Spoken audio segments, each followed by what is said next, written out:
السلام علیکم ورحمت الله وبرکاته. عزتمندو، موږ به نن تاسو ته د خوب د پاره یو وظیفه ذکر کوو. څوک چې په خوب کې یریږي او پریشان وي او بدحاله وي او خوبونه ویني او یریږي په خوبونو کې، نو انشاءالله د هغوی د پاره به موږ یو بهترینه وظیفه ذکر کوو.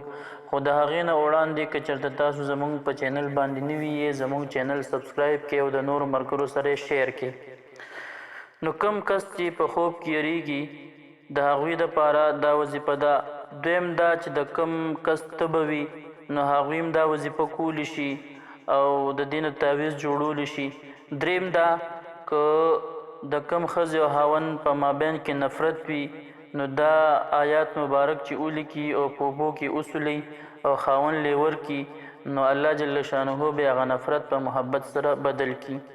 نو راځو د آیات طرف ته. اول با بسم الله الرحمن الرحیم ولیکي، بیا به ولیکي یا ایها الذین آمنوا اصبروا وصابروا ورابطوا واتقوا الله لعلکم تفلحون. بسم الله الرحمن الرحیم.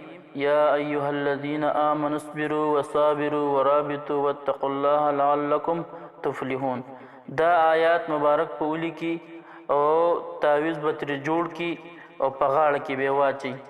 او دغه رنګې د تبې دپاره او د ښځو د خاوند دپاره، یعنی د دې آیات مبارک په ولیکي په اوبو کې به وسولي. که صرف خاوند لی ورکي ام کافي ده او که ښځه یې ورسره څکي دا مجرب دی. نو انشاءالله موږ او تاسو دا عمل وکړو او په دې سره به موږ او تاسو الله جل شانه د خرابو خوبونو په امن کې وساتي.